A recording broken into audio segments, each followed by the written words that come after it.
এই ছেলেবেলা ফাইজলাই পাইছো মিয়া মাহফিল, আশ্চর্য কথা। কোরআন তেলাওয়াত করছি, এতগুলো লোক চুপচাপ বারবার সাউন্ড করছে। What is this? ধৈর্যের তো লেভেল আছে প্রিয় ভাই আমার। কেন তোমরা এগুলো করছো? মাহফিল তো ছোট মাহফিল, কেন গ্যাঞ্জাম করা লাগবে? কমিটি কয়জনকে সামলাবে? কয়েকজন ভাই। আমাদের মাহফিল লক্ষ লক্ষ লোক থাকে। আমি কোনো অহংকার নিয়ে বলছি না, আল্লাহে পরিবেশ খারাপ করা যাবে না। তাফসির মাহফিল এইটা, খেয়াল পেরে গেছে, বসে পড়েন, জাস্ট ঝামেলা শেষ। তেলাওয়াত করতেছি, ইচ্ছা মতো মাছের বাজার পাইছে। এটা কেন? এটা নওগাঁর মানুষ তোমার ভদ্রগড়ের সন্তান, যুবক ভাইরা, ঠিক কিনা বলো? নওগাঁর পুরো দেশে শোনা মাছ আমরা ভদ্রগড়ের সন্তান। আর একটা কোন সাউন্ড করবেন না। পড়েন সবাই আস্তাগফিরুল্লাহ, আস্তাগফিরুল্লাহ, আস্তাগফিরুল্লাহ। ইন্নাল হামদালিল্লাহি নাহমাদুহু ওয়া নাস্তাঈনুহু ওয়া নাস্তাগফিরুহু ওয়া নু'মিনু বিহি ওয়া নাতাওয়াক্কালু আলাইহি ওয়া নাউযু বিল্লাহি মিন শুরুরি আনফুসিনা ওয়া মিন সাইয়্যাতি আমালিনা মান ইয়াহদিহিল্লাহু ফালা মুযিল্লা লাহু ومن يضلل فلا هادي له أي فلن تجد له وليا مرشدا ونشهد أن لا إله إلا الله وحده لا شريك له هو الذي لا ضد له ولا ند له لا مثل له ولا مثيل له ولا كفيل له لا شبه له ولا شبيه له ولا ولد له ولا والد له وهو الواحد الفرد الصمد لم يلد ولم يولد ولم يكن له كفوا أحد ونشهد أن سيدنا ونبينا وحبيبنا وحبيب ربنا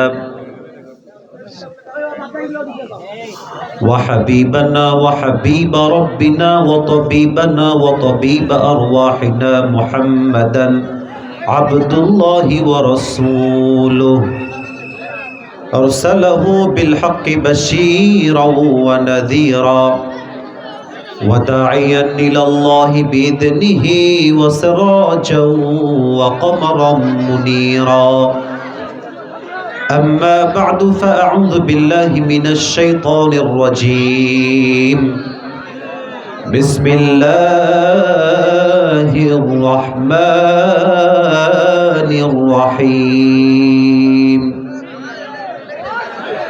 ألم نشرح لك صدرك ووضعنا عنك وزرك الذي أنقض ظهرك ورفعنا لك ذكرك فإن مع العسر يسرا إن مع العسر يسرا فإذا فرغت فانصب وإلى ربك فارغب وقال تعالى في كلامه المجيد قل يا عبادي الذين أسرفوا على أنفسهم لا تقنطوا من رحمة الله إن الله يغفر الذنوب جميعا إنه هو الغفور الرحيم وقال تعالى في كلامه المجيد يا أيها الذين آمنوا استعينوا بالصبر والصلاة إن الله مع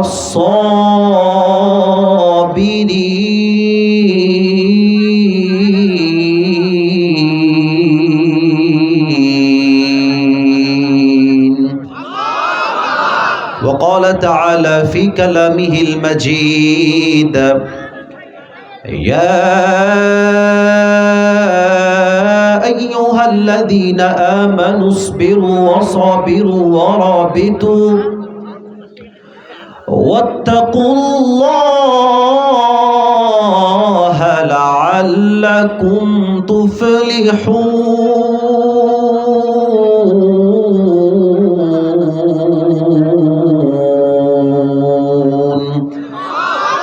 وقال رسول الله صلى الله عليه وسلم أعوذ بالله من الشيطان الرجيم بسم الله الرحمن الرحيم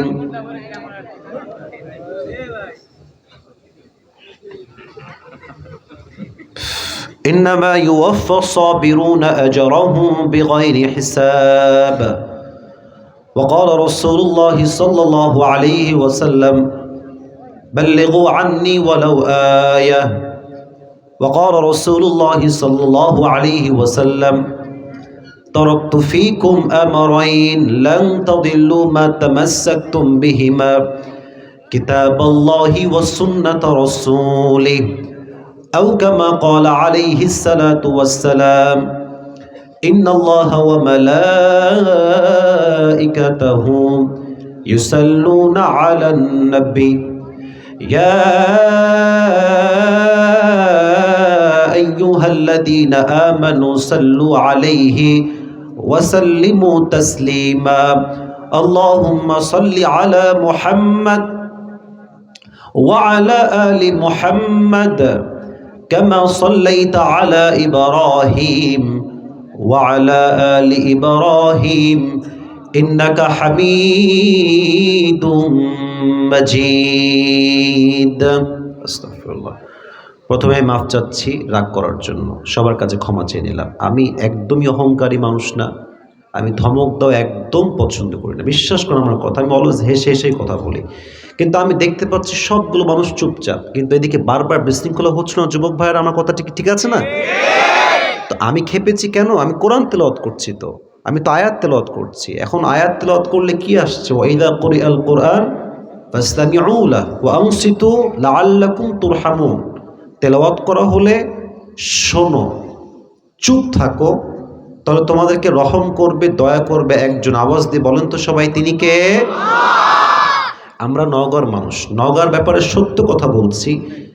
রাজশাহীতে যতগুলো জেলা আছে তার মাঝে সবচেয়ে শান্ত, শিষ্ট, ডিসেন্ট, ভদ্র যেই জেলার মানুষ, আমি আগেও বলেছি, নতুন কথা না আমার কথা, নওগাঁর মানুষ সবচেয়ে ভদ্র এবং শান্ত মানুষ। যুবক ভাইয়েরা, এটা আমি আজকে না, যে মিডিয়া ভাইয়ের সাক্ষী, আমি প্রায় বলি কথা। আমাদের নওগাঁয় আসলে আমি প্রায় কথা বলি, তো মেহেরবানি করে মাফ চেয়ে নিচ্ছি, আপনারা আমাকে রাগ করবেন না।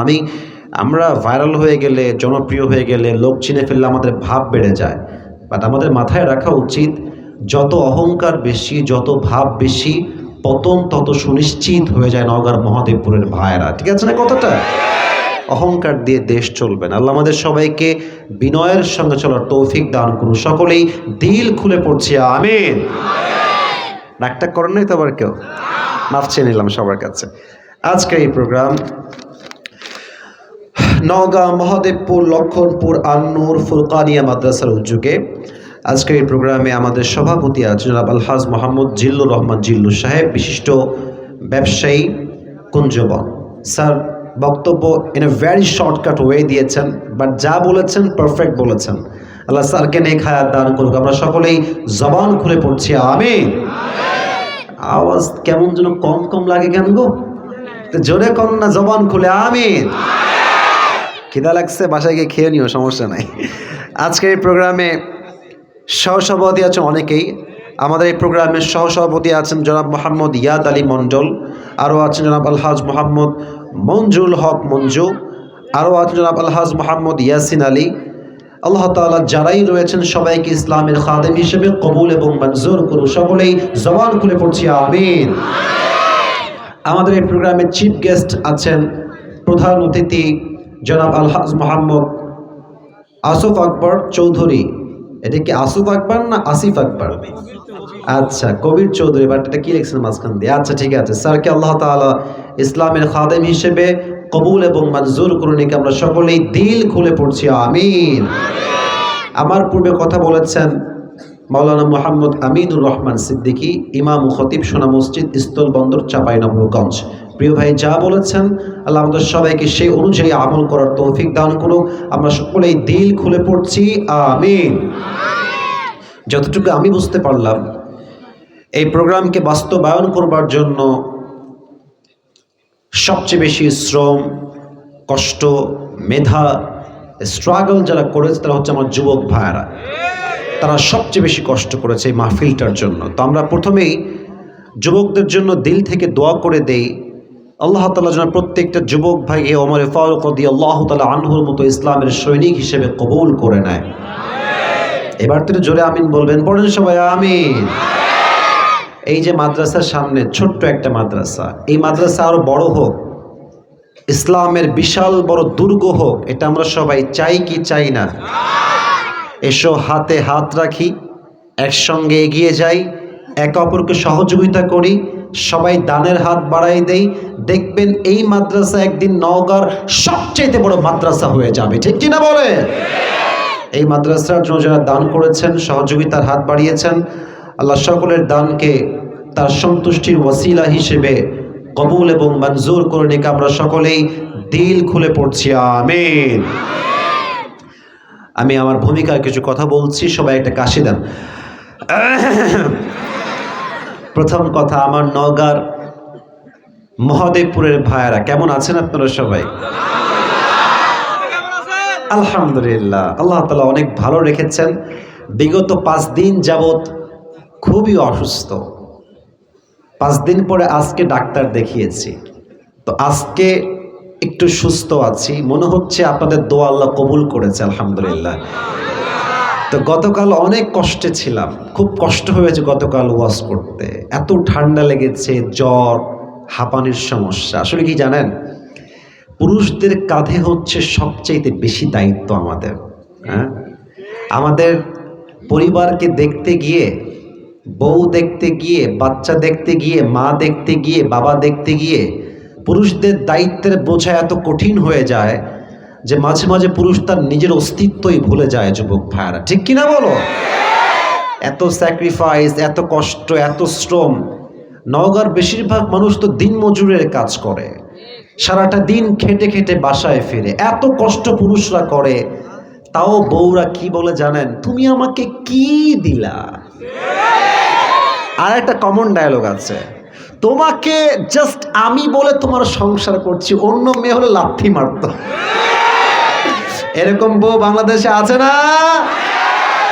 কথায় কথায় আঘাত করে। আসলে কি জানেন, যেই মেয়ে কৃতজ্ঞ হতে পারে না, যেই মেয়ে শুকর গুজার হতে পারে না, যেই মেয়ে স্বামীর আনুগত্যশীল হতে পারে না, যেই মেয়ে স্বামীর জন্য শুকরিয়া আদায় করতে পারে না, সেই মেয়ে কোনো সংসারেই কখনো সুখী হতে পারে না। আর যেই মেয়ে সবসময় বলে যে আলহামদুলিল্লাহ আমার স্বামী অনেক ভালো, আলহামদুলিল্লাহ আমার শাশুড়ি অনেক ভালো, আলহামদুলিল্লাহ আমার শ্বশুর অনেক ভালো, আলহামদুলিল্লাহ ভালো একটা জামাই পেয়েছি, ও যত খারাপ জামাই হোক না কেন, ওর শুকরিয়ার জন্য আল্লাহ ওর সংসারটাকে জান্নাতের সংসার বানায় দেয়, ঠিক কিনা বলে? আল্লাহ আমার প্রিয় মা বোনদেরকে কথাটা বোঝার তৌফিক দান করুক। সকলেই মন খুলে পড়া আমিন। আচ্ছা, আমরা যে কামাই করি, মাথার ঘাম পায়ে ফেলাই, আমরা তো আমাদের জন্য করি না যুবক ভাইয়েরা, মুরব্বীর আব্বাচানরা। আমরা বইয়ের জন্য করি, বাচ্চার জন্য করি, বাবার জন্য করি, মায়ের জন্য করি। আর সেই পুরুষকে কেউ যদি ব্যক্তিত্বে আঘাত দিয়ে কথা বলে, বুঝতে হবে ওর মাঝে ইসলামের ন্যূনতম কোনো জ্ঞান নাই। যুবক ভাইয়েরা ঠিক কিনা বলে? আল্লাহ প্রত্যেকটা বাবাকে, মাকে, বউকে বোঝার তৌফিক দান করুক। সকলেই জবান খুলে পড়া আমিন। 5 দিন যাবত অসুস্থ, আজকে ডাক্তার দেখাইলাম। ডাক্তার ইয়া বড় একটা ব্যাগ দিয়েছে, ওষুধের ব্যাগ, গ্যাসের ওষুধ, হাঁপানির ওষুধ, শ্বাসকষ্টের ওষুধ, জ্বর, সর্দি, রুচি নাই, ভিটামিনের অভাব, সব দিয়েছে আমাকে আজকে। তো এই যে কষ্ট, এটা দিনের জন্য কষ্ট। আল্লাহ এই কষ্টকে তার সন্তুষ্টির ওয়াসিলা হিসেবে কবুল এবং মঞ্জুর করুক। আমরা সকলেই দিল খুলে পড়ছি আমিন। আসুন কোরআনের দিকে ঢুকে যাই। আমার হাতে যে কিতাবটা আছে, কিতাবটার নাম কি জানো? তো আস্তে কেন করবো ভাই, এটার নাম কি? আল কোরআন। এই দেশে এই কোরআনের রাজ কায়েম হোক, পুরো দেশটা চলবে কোরআন দিয়ে। উত্তর করেন তো আমরা সবাই চাই কি চাই না? হ্যাঁ, এই তো সাউন্ড হচ্ছে। আবারও বলছি, কোরআন দিয়ে রাষ্ট্র কায়েম হোক, এটা আমরা সবাই চাই কি চাই না? এই কোরআন দিয়ে রাষ্ট্র কায়েম হলে লাভ কি হবে? সোনামণি বসো বসো বসো, এই বসে দাও বসে দাও। না না না না, বসো। আচ্ছা আচ্ছা ছাড়েন, আচ্ছা ছাড়েন। বসে গেছে বসে গেছে। তোমার নতুন মনে হয় আসছো, তাই না? অনেক নতুন তারা। আসলে ওয়াজ শুরু করলাম না, দুইজন বাচ্চা উঠতেছে। আরে মেয়ে এখানে আউন যাইতো, বন যাইতো, ঘুমানো যাইতো, কিন্তু উঠোন যাইতো না, ঠিক কিনা বলে? আসছেন নিজের ইচ্ছায়, বাট যাবেন আমি আসিফের ইচ্ছায়, যুবক ভাইয়ারা, ঠিক কিনা বলো? আর কেউ উঠে যেও না। আচ্ছা, আমি যেটা বলছিলাম, আমাদের দেশটার নাম কি গো ভাই? এত আস্তে, আমাদের দেশের নাম কি? বাংলাদেশ। আচ্ছা, আমার নবীর যেই শহর, এই শহরটার নাম হচ্ছে মদিনা। শহরটার নাম কি?